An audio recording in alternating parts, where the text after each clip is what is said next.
eso y periodo en el cual se concluye el interinato de las autoridades que, apoyadas en la Asamblea, único órgano legítimo que tienen nuestras instituciones, pareciera comenzar. Sin embargo, la transición venezolana, creo, hay que considerarla en varias dimensiones y en un lapso mayor. Una vez que se llame a elecciones y haya un nuevo presidente electo, no vamos a haber completado la transformación de las instituciones. No hay tiempo para haberlo completado. Solamente cuando tengamos nuevas reglas de juego en lo económico, en lo político, en lo social, podremos considerar que hemos completado la transición. No solamente las reglas del juego, es decir, no solamente las instituciones. Una vez que hayamos llevado a un equilibrio otra vez la economía, podremos decir estamos en camino de comenzar un crecimiento económico como el que necesitamos. Y por último, hasta en términos culturales, el mayor daño que ha tenido la sociedad venezolana en los últimos 20 años es que se ha corrompido la cultura de lo público.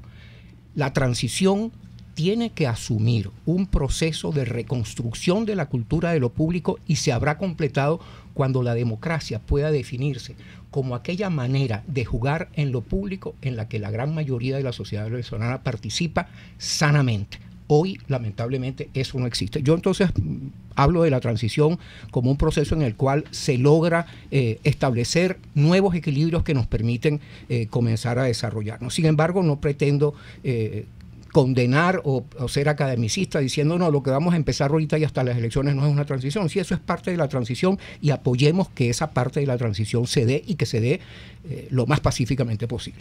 Ahorita, en mi opinión, desde que Venezuela rompe con la Gran Colombia, o se separa de la Gran Colombia, Venezuela ha sido gobernada por militares.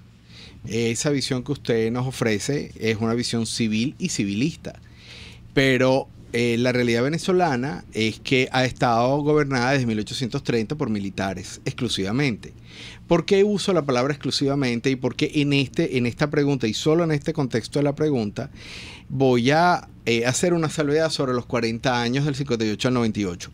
Porque esa democracia civil fue una democracia tutelada por los militares y la gente habla mucho del pacto de punto fijo, pero no habla de las líneas chiquitas del pacto de punto fijo, que era justamente que los militares eran, entre comillas, los que iban a asegurar, a garantizar los gobiernos civiles y los cambios de gobierno, que ellos lo iban a resguardar. Entonces, desde un punto de vista, digamos, muy formal, eso es una democracia tutelada.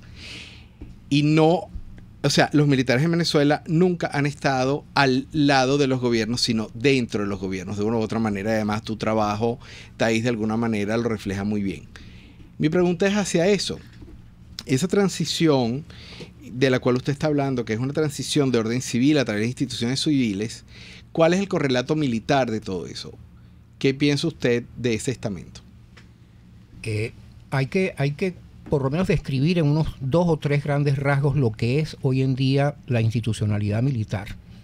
Primero, yo no comparto totalmente tu juicio y me leí, lo disfruté muchísimo el libro de Thais y nos separan algunas cosas, pero voy a ir a... Pero es que eso es lo que es RCR. Esto es una ventana de la libertad. Y la democracia solamente se construye a partir del disenso.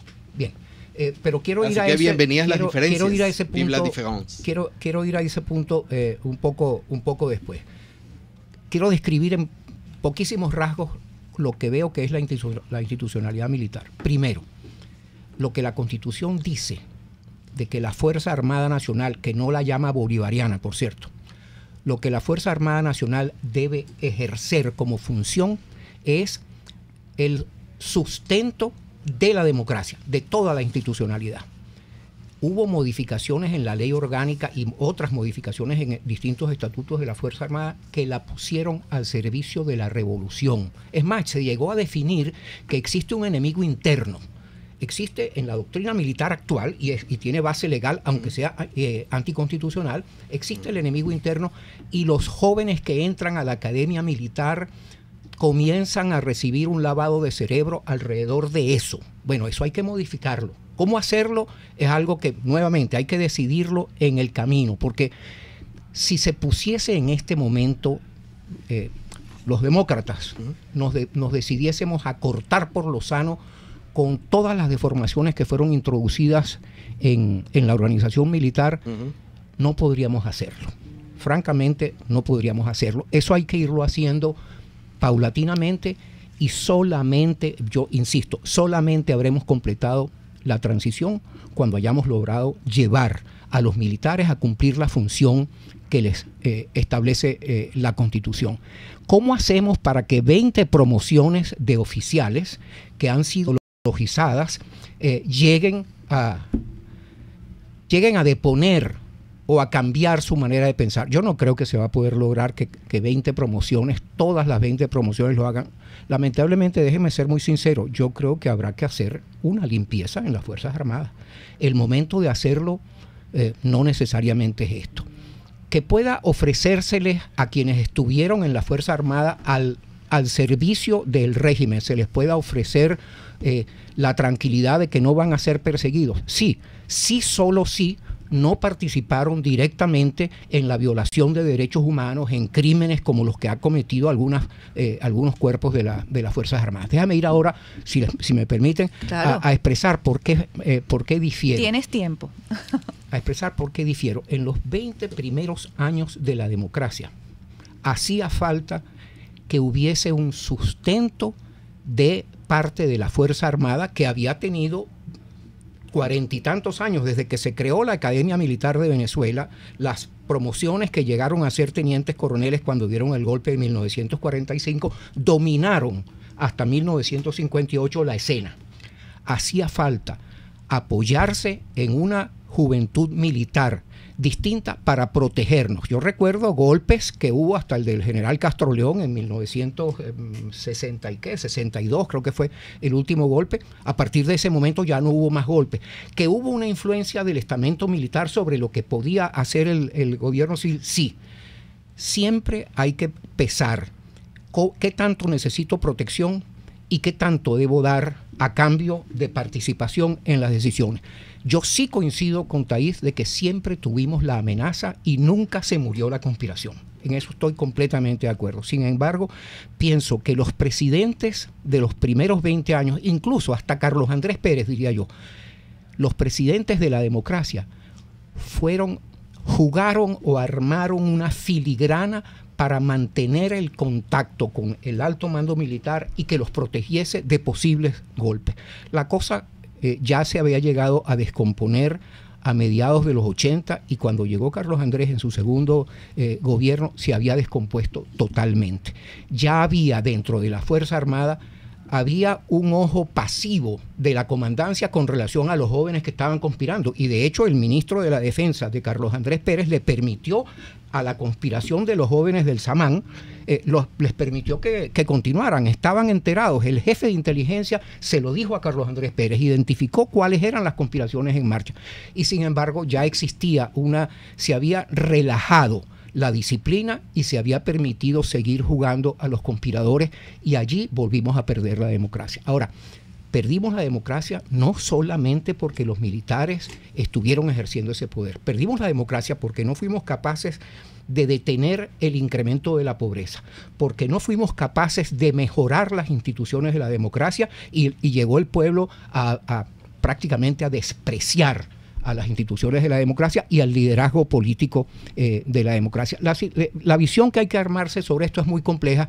y hay que tener, sí, un objetivo claro de hacia dónde ir, pero los líderes que estén manejando o que estén participando en la política tienen que tener un espacio de acción para poder administrar en cada momento los beneficios y los costos de las situaciones reales. Las situaciones no son ideales, son reales y la política consiste, entre otras cosas, en el manejo de situaciones reales entre pros y contras y siempre con base en negociaciones.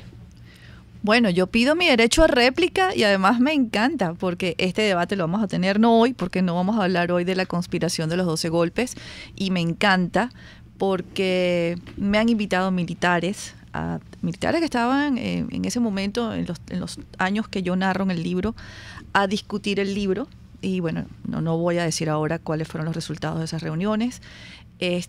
Forma parte de los textos que en la materia, en economía, no sé si es economía, pero algunos estudiantes me han dicho que en la Católica es un texto que lo están recomendando, porque esta investigación dura 14 años, Werner, que es lo único que voy a decir, y yo trabajé en la Comisión Permanente de Política Interior de la Cámara de Diputados del extinto Congreso de la República 17 años, y allí estuve en derechos humanos, asuntos penitenciarios, asuntos institucionales, asuntos policiales, y esa era la caja de resonancia de los problemas de Venezuela.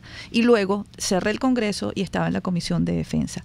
Pero eso lo vamos a hablar en un programa, en un foro, donde tú quieras, porque además estoy encantada, porque después de 700 citas bibliográficas donde yo puedo demostrar que lo que digo es cierto, y no hablo yo, sino que habla el propio Hugo Chávez, quien dice las cosas, pues ya hablaremos de eso. Pero pasando a nuestra realidad de hoy, ciertamente hay que modernizar a Venezuela. Yo he dicho aquí en el programa varias veces que 20 años han sido 20 años de oscurantismo para nosotros, estancamiento absoluto en todas las áreas, ciencias, artes, medicina, ingeniería, en los matemáticos, historiadores, todas áreas tecnológicas, y bueno, Daniel completará la lista que me falta. Tenemos que actualizar a Venezuela, pero lo primero que tenemos que hacer es sembrar lo básico, que es enseñarle al venezolano que es una constitución, y que una constitución no se interpreta de acuerdo a las circunstancias o a los intereses del gobernante o el político de turno. Tenemos que empezar por allí. Tenemos que educar a Venezuela para poder llevar adelante todo ese plan que tú tienes maravillosamente diseñado. Y yo creo que la Asamblea Nacional, porque no solamente es el profesor Werner Corrales quien ha trabajado en la transición, hay muchos otros. Creo que la Asamblea Nacional, que ayer aprobó dar el primer paso para ese esquema de transición que aprobaron la semana pasada, si somos demócratas, tenemos que comenzar a practicar que esas constituciones y los países se construyen con el aporte de todos aquellos que han trabajado y tienen algo que aportar. Entonces, quiero preguntarte, cuando ya tenemos otra vez que ir a la pausa, ¿cuál crees tú debería ser el punto inicial para construir? Porque dicen reconstruir, reeducar. Re significa que queda algo. Y tú lo decías en 1999, y yo te complemento la frase con mucha humildad. Cuando llega un teniente coronel venido a menos, golpista, al poder en un país, Werner, es porque no queda ni una sola institución en pie. Y eso lo vi. ¿Por dónde deberíamos empezar? Pero tenemos que ir a una pausa y al regreso me respondes. ¿Por dónde comenzamos a poner la primera piedra para construir a Venezuela? Después de 20 años de oscurantismo, después de 20 años de despropósito. Ya volvemos.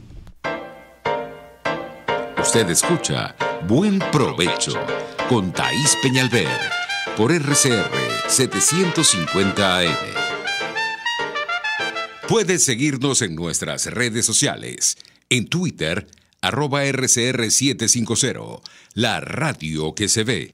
Las lesiones articulares o musculares son más frecuentes de lo que piensas. La Unidad de Cirugía Articular y Medicina Deportiva Haroldo Macareño y Guillermo Rangel cuenta con el mejor equipo de traumatólogos reconocidos por la Sociedad Norteamericana de Artroscopia. Ubícalos en la Policlínica Metropolitana o al 0414-305-8176. Superar tu lesión es nuestro compromiso.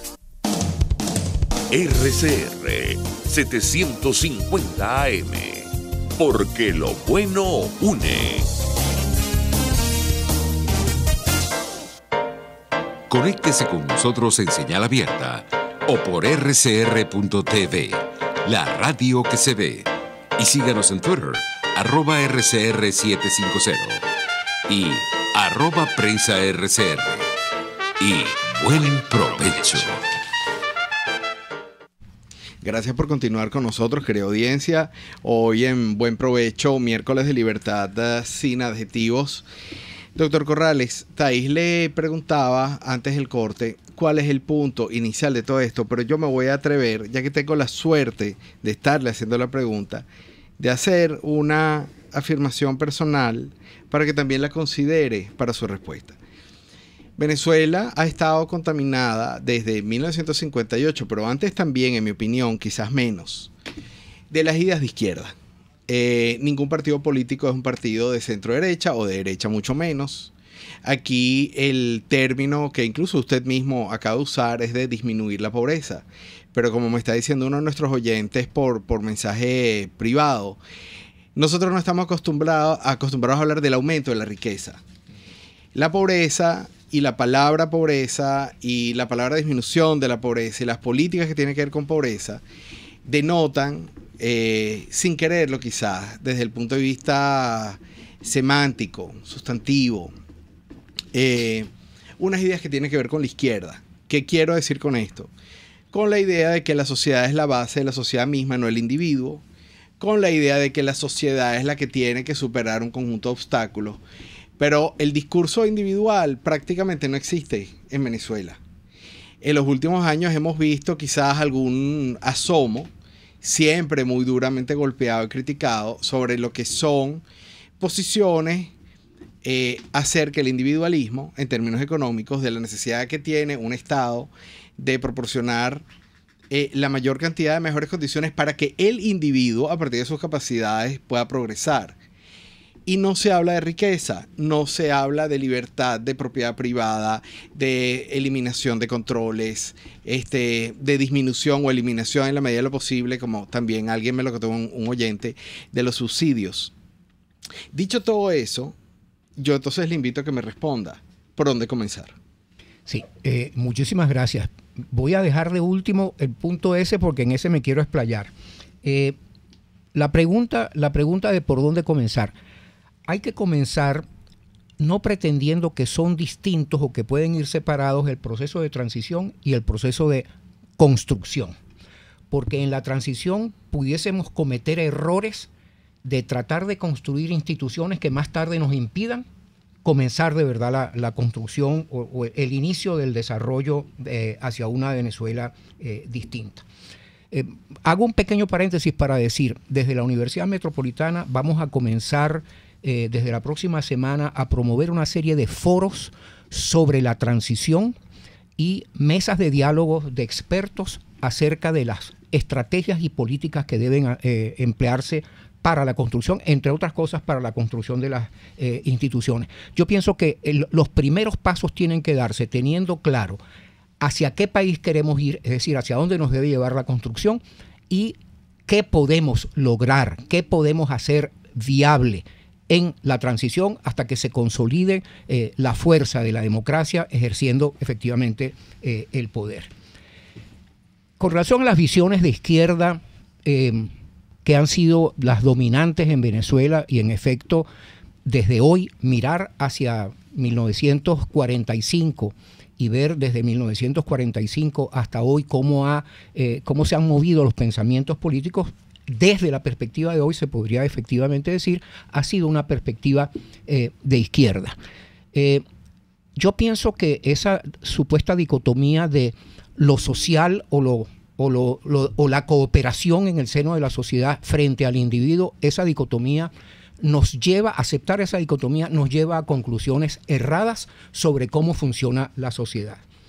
Yo pienso que el centro debe ser el individuo, debe ser la libertad para que el individuo sea capaz de realizarse, pero para que el individuo pueda realizarse necesita la cooperación del resto de los individuos, de manera que no son independientes, son absolutamente complementarios. Por ejemplo, ¿cómo hago yo para que mis hijos disfruten de una educación de calidad si no cuento con la cooperación institucionalizada de un sistema, de la sociedad institucionalizada en un sistema de educación?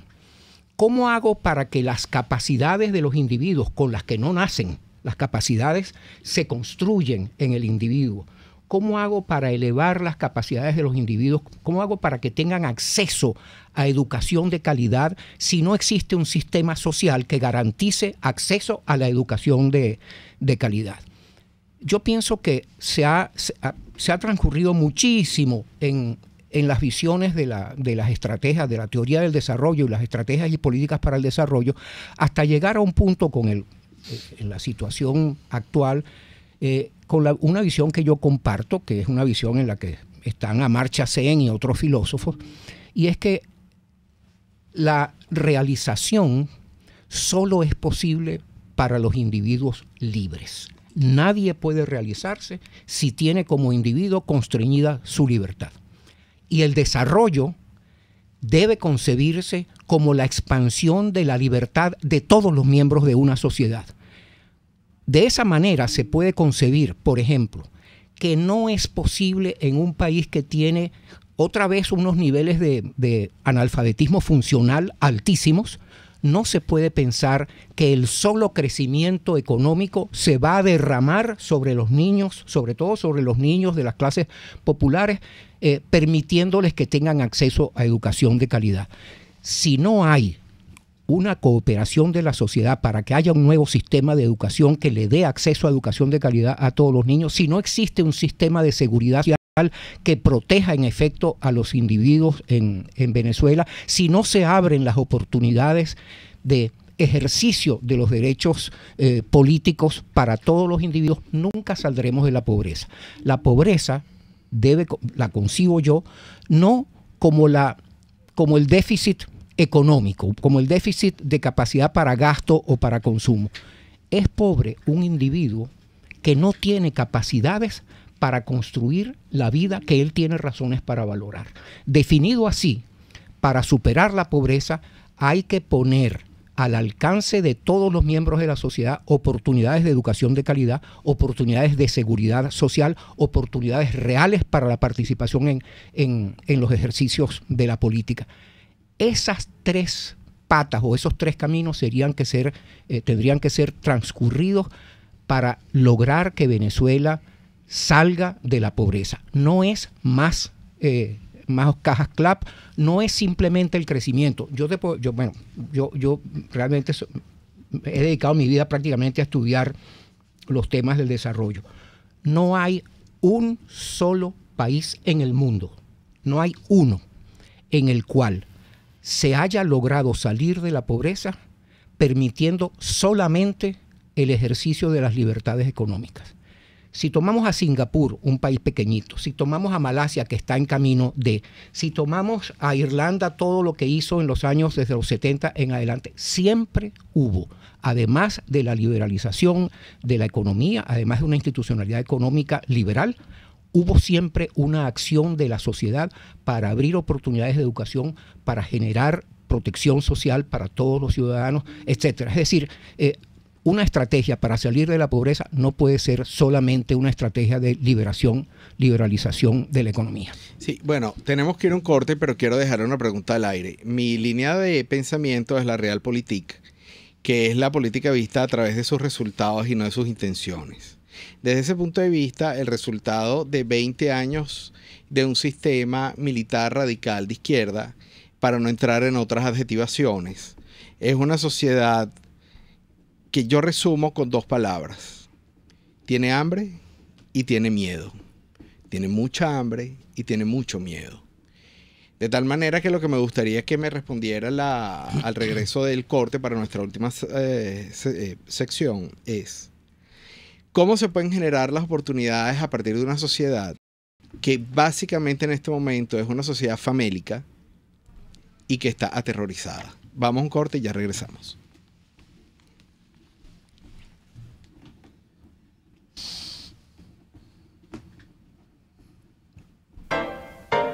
Análisis, opinión, entretenimiento y mucho más. Escucha Buen Provecho con Thaís Peñalver por RCR 750 AM. Puedes seguirnos en nuestras redes sociales. En Twitter, @RCR750, la radio que se ve. ¿Te gusta disfrutar de un buen coco? En una rica cocada, agua, helado o galleta. Acércate a Coco Factory en Valencia, La Victoria, Los Teques, La Rosaleda, Santa Mónica y ahora en Colinas de Bellomonte, al lado del Centro Polo. Y recuerda, Coco Factory, sin cocos no hay paraíso. No hay paraíso. Pluralidad contigo. Respeto contigo. Responsabilidad contigo.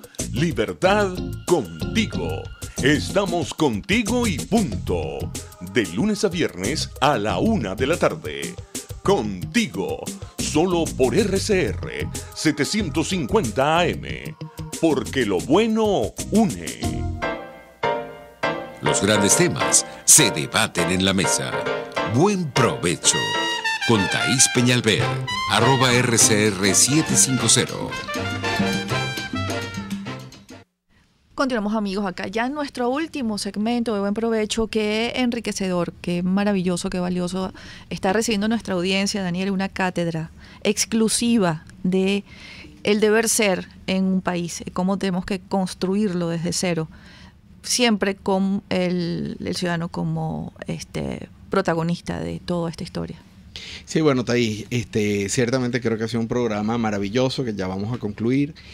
Quiero resumir la pregunta que le dejé al aire. Una sociedad absolutamente famélica y absolutamente aterrorizada como resultado de este sistema. ¿Cómo puede residir en esa sociedad la generación de una transición? Es un poco lo que yo quiero preguntarle. Sí, efectivamente estamos en una sociedad que se puede describir en los términos que tú has, con los términos que tú has empleado. Hay varios vicios en esa visión que tú denominabas izquierdista, de la visión de la política en Venezuela, que tenemos que erradicar. Primer vicio. Voy a simplemente dar unos ejemplos. La fuente fundamental de capacidades humanas es la generación de capital humano, y eso se logra a través de una educación de calidad y a través de la atención de salud a todos los ciudadanos. Para que eso sea posible, sobre todo para las familias que tienen muy bajos ingresos y no pueden pagar una educación privada, hace falta que haya oferta de educación de calidad. La oferta de educación de calidad, que por constitución a la cual está obligado el Estado venezolano, no hay que pensar, y en esto hablo del vicio fundamental, no hay que pensar que la educación pública, es decir, la educación gratuita de calidad, puede darse únicamente a través de las escuelas dependientes del Ministerio de Educación. La educación de más alta calidad que se lleva a los hogares populares las da una organización que no es una organización pública, que es Fe y Alegría. La invitación que tendríamos que hacer, voy a responder una primera pregunta, la invitación que tendríamos que hacer a la sociedad venezolana es a que se monte un sistema de cooperación en el que muchos maestros formen a lo mejor cooperativas, muchas escuelas privadas participen en la educación que nos hace falta, no solo por una razón ética para salir de la pobreza, para que más del 60% de la población salga de la pobreza, sino por una razón de supervivencia política. El chavismo llegó al poder porque teníamos más de 60% de la población en situación de pobreza. No podemos someternos nuevamente al riesgo de volver a perder la democracia, perder la libertad, porque no hayamos atendido como sociedad, y por lo tanto yo considero que es obligación, es responsabilidad de cada ciudadano, de cada maestro, de cada escuela privada, participar en una oferta de educación de calidad a la que tengan acceso los hogares populares. Eso es una manera de ver la educación pública desde una visión de la sociedad y no del Estado. Entonces, el primer vicio es eliminarnos de la cabeza que toda función pública la tiene que cumplir el Estado. El segundo es esto: si queremos construir una economía distinta, una economía del siglo XXI, es decir, una economía apoyada en el conocimiento, no cometamos el error de tratar de reconstruir la economía que teníamos en 1998. Tenemos que echar las bases para una economía basada en el conocimiento, para una cooperación del Sistema Nacional de Ciencia, Tecnología e Innovación y la economía productiva. Pero seamos claros, esa economía genera poco empleo o demanda pocos trabajadores con baja calificación. Y necesitamos generar empleo para muchísimos trabajadores con baja calificación. Hay que tener presente que el nivel de vida del que pueden disfrutar la mayoría de los hogares venezolanos está limitado, entre otras cosas, por la calidad del hábitat en el cual ellos viven. Habría que empezar, es mi propuesta, habría que empezar un programa de 20 años para mejorar, para elevar los niveles de calidad del hábitat urbano de la mayoría de la población. Y eso, además de generar un logro de mejora de la calidad de vida de la mayoría de la población, generaría mucho empleo. Para ser muy claro, y ojalá tengamos la oportunidad de una discusión más larga, sobre todo con economistas que se plantean que hay que dejar todo al funcionamiento solamente del mercado. Hay muchos que dicen basta con que crezcamos y todo se va a derramar. Yo no creo en eso. Está sucediendo, por ejemplo, en Alemania, que se están teniendo que implementar una serie de programas de empleo porque la economía del conocimiento está demandando cada vez menos empleo de mediana o baja calificación. Y en Venezuela no tenemos la estructura de la fuerza de trabajo, la estructura de conocimiento de la fuerza de trabajo que existe en los países desarrollados. Nosotros tenemos que atender a eso y tenemos que ser realistas. Desde el punto de vista de la Realpolitik hay que diseñar una estrategia de crecimiento económico que no solo dé oportunidad para la nueva economía basada en el conocimiento, sino que además genere muchísimos empleos de calidad. Muchísimas gracias, Werner, por acompañarnos el día de hoy. Yo agregaría rápidamente que si no hay seguridad jurídica, no hay empresa, ni empresario, ni industrial que aguante, porque eso fue básicamente lo que acabó con los medios de producción de Venezuela. No tuvieron protección, hoy no tenemos alimentos ni medicinas, porque no hubo un sistema de justicia que los protegiera y los expropiaron o les robaron las empresas para tener hoy el control social. Daniel, despide, por favor. Bueno, doctor Corrales, muchísimas gracias por su compañía, por sus palabras. Me encanta que hayamos podido delante del micrófono exponer que tenemos diferencias, a partir de ellas es que podemos construir un discurso cohesionado, interesante, inteligente, donde dejemos atrás, digamos, ese fantasma que todo tiene que ser unidad, unitario, porque eso no es democrático. Así que gracias por esa lección de democracia. Thaís, como siempre, es un gusto verte. Encantada. Que tengas un muy buen provecho y gracias por abrirnos tus espacios. Querida audiencia, muy feliz tarde y buen provecho. RCR presentó Buen Provecho con Thaís Peñalver. Síganos en Twitter en @RCR750 y @PrensaRCR. RCR 750 AM, porque lo bueno une. RCR presentó Buen Provecho, una producción nacional independiente con certificado número 22.388 para dar cumplimiento al artículo 14 de la Ley de Responsabilidad Social. RCR 750 AM, porque lo bueno une. Este programa es presentado por Puig es María. María es de Puig. La Academia de Ciencias Físicas, Matemáticas y Naturales presenta El progreso tiene su ciencia. Hoy presentamos el terremoto de Caracas y la ingeniería sísmica forense. El terremoto de Caracas del 29 de julio de 1967 quedó plasmado en la memoria de toda una generación de venezolanos. Sus consecuencias, devastadoras en Caracas y en Caraballeda, dieron origen a la ingeniería sísmica forense en Venezuela, una nueva disciplina que estudia los daños a edificaciones en áreas afectadas por sismos y su relación con la intensidad de estos eventos. En Venezuela, donde 2 de cada 3 habitantes ocupa áreas bajo la amenaza de los sismos, es necesario disminuir la vulnerabilidad de las edificaciones. Las primeras normas sísmicas en Venezuela se publicaron en 1939, en respuesta a los terremotos de Cumaná en 1929 y La Grita en 1932. Esta norma se modificó varias veces a raíz de eventos sísmicos posteriores, pero fue el terremoto de Caracas en 1967 lo que cambió sustancialmente la percepción y cuantificación de la amenaza sísmica. 5 edificaciones se desplomaron durante el terremoto, dejando un saldo de 300 víctimas fatales.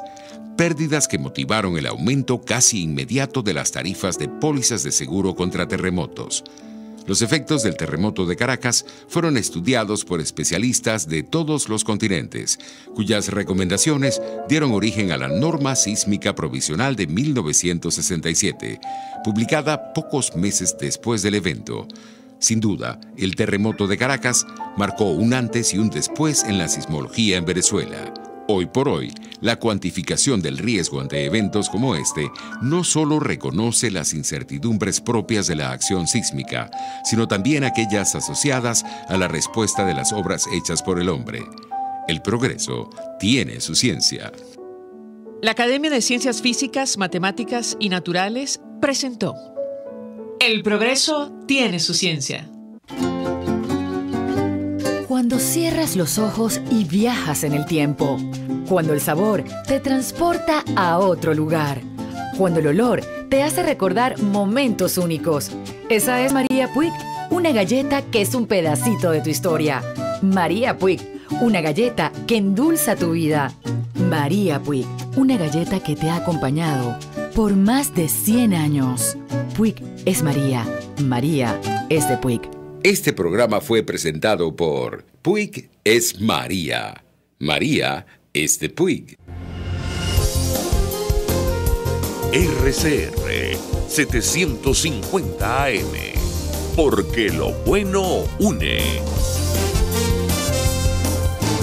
El siguiente programa de opinión contiene elementos de lenguaje, salud, sexo y violencia que pueden ser escuchados por niños, niñas y adolescentes sin supervisión de sus madres, padres, representantes o responsables. A partir de este momento, estamos contigo. Contigo unidos. Contigo y tus problemas. RCR presenta Contigo Andrés Velázquez.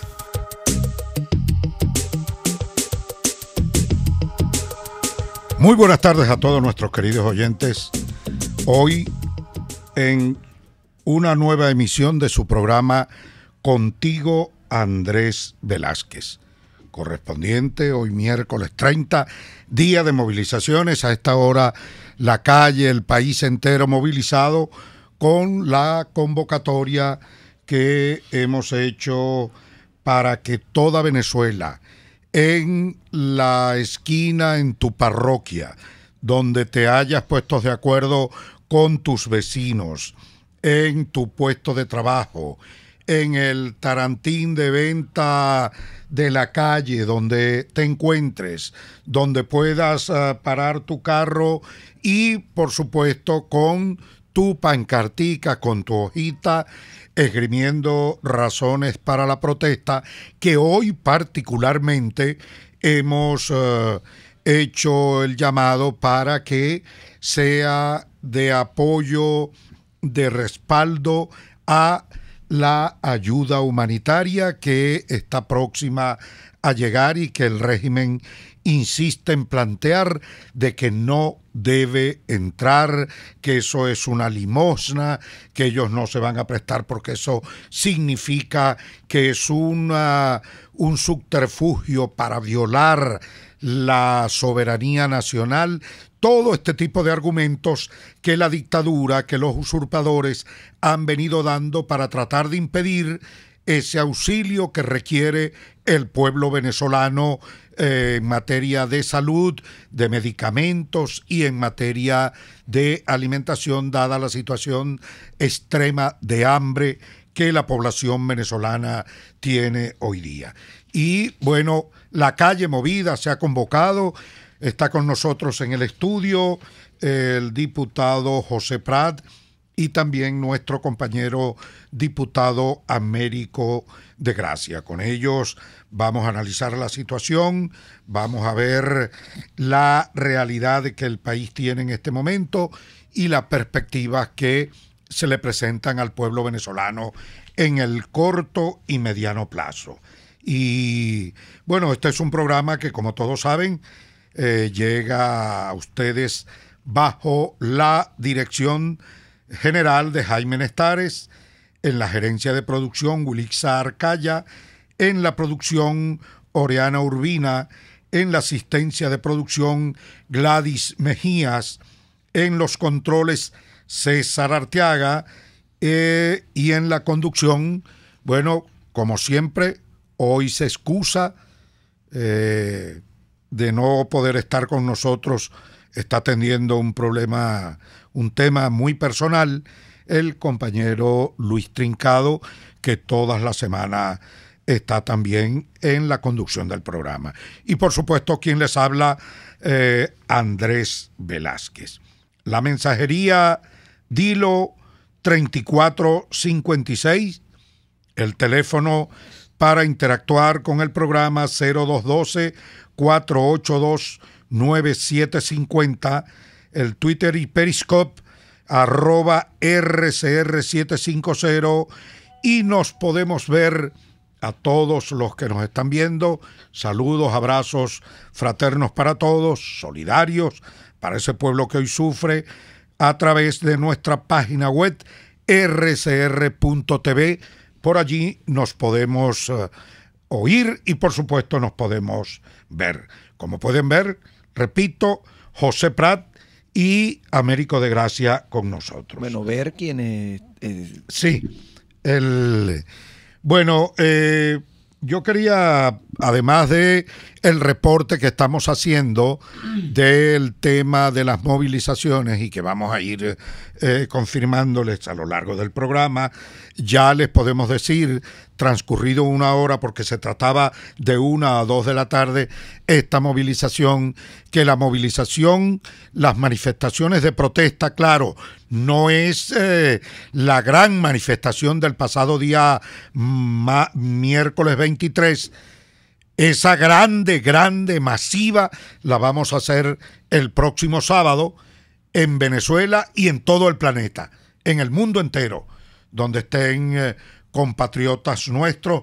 Allí, en cualquier parte del planeta, vamos a realizar movilización y esperamos que esa sea tan grande como la del 23 de enero, la del próximo día 2 de febrero, que es el día sábado, cuando se cumplen los 8 días que ha dado como ultimátum la Comunidad Europea a el régimen dictatorial y usurpador de Nicolás Maduro. De manera pues que hoy podemos decir viento en popa, la movilización que a nivel nacional se viene dando, y además de estos reportes que vamos a estar haciendo durante el programa, bueno, también queríamos comenzar el programa con un tema que es el tema más condenable, que es el tema, yo diría, grave, muy grave,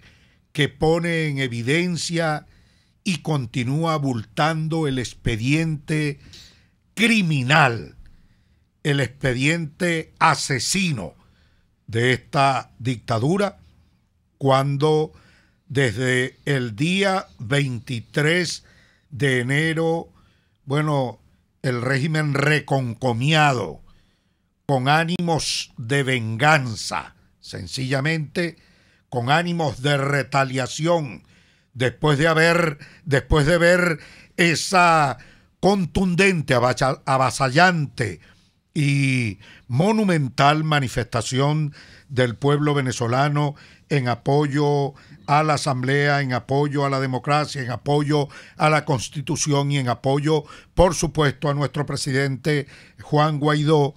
A partir de ese día en la noche, la dictadura con sus fuerzas criminales comenzó prácticamente una racia en nuestros barrios populares.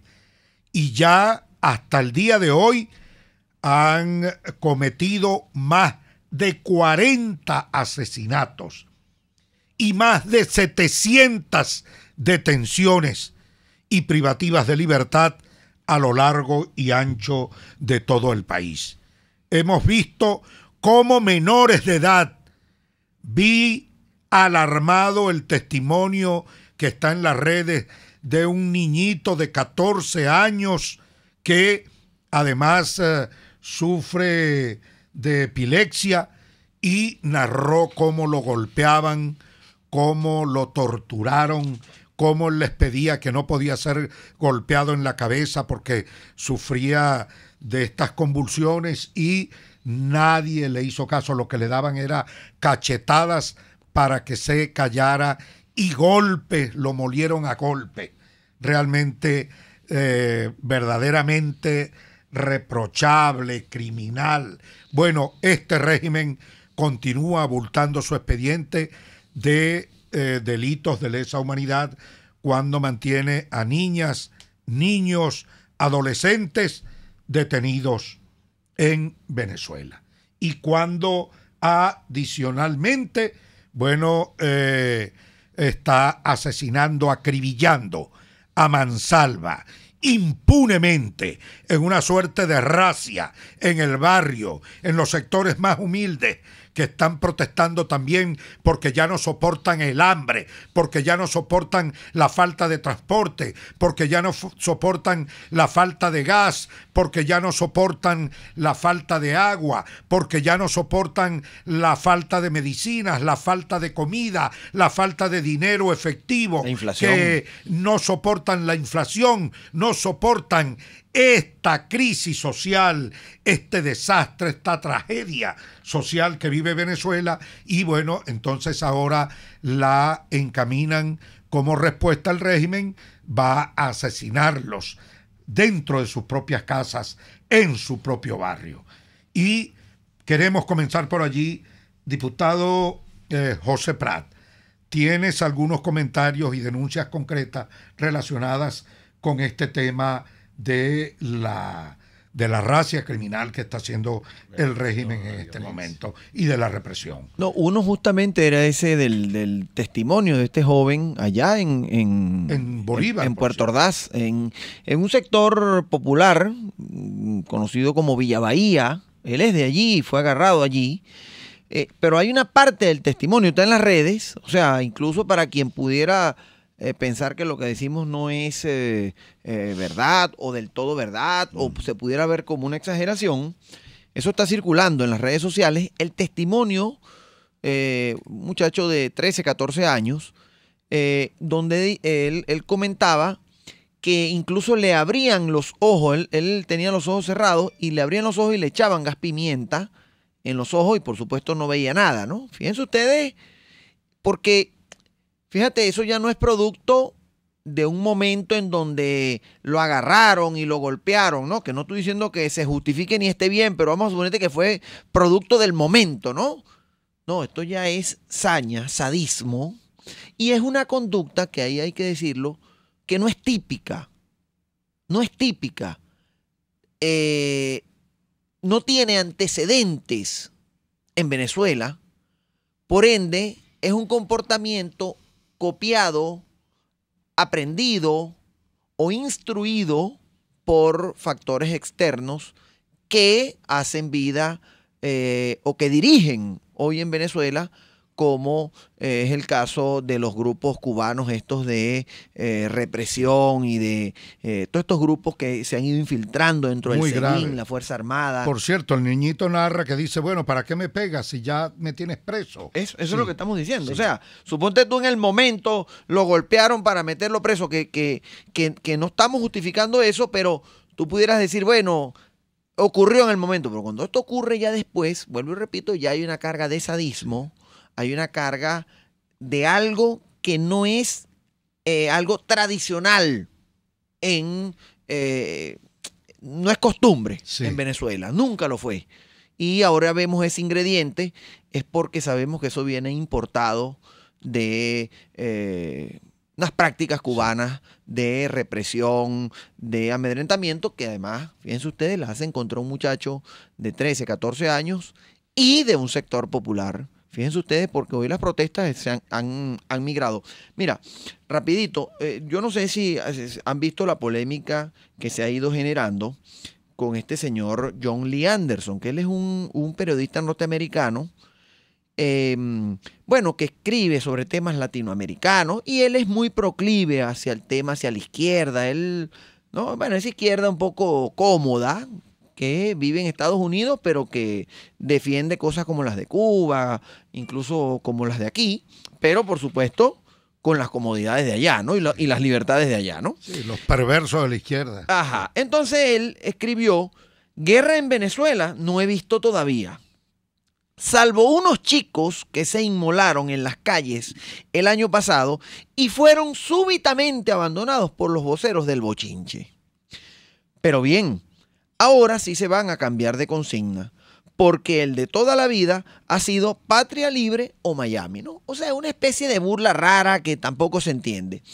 Y yo quiero rescatar una respuesta que recibió de parte de un tuitero, que yo no lo conozco, pero se llama Elías García Navas, y le dice: las divas de la izquierda no saben qué hacer con Venezuela, ¿no? O sea, y en esto uno ve casos como el de Bachelet y de alguna gente que son y no saben qué hacer con Pedro Sánchez y compañía. Eso. Se balancean entre el silencio criminal y la burla macabra. La burla macabra como esta. ¿Cómo lo hace John Lee Anderson?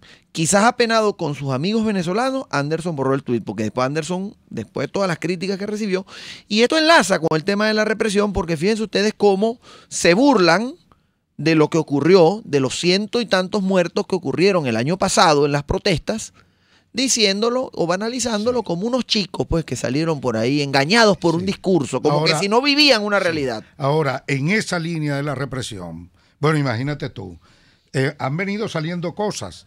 Hay una juez de Yaracuy, que no tengo a mano su nombre, pero está también en las redes, donde ella narra. Bienvenida a la diputada Mariela Magallanes, que se incorpora, está en el estudio también en vivo y directo con nosotros.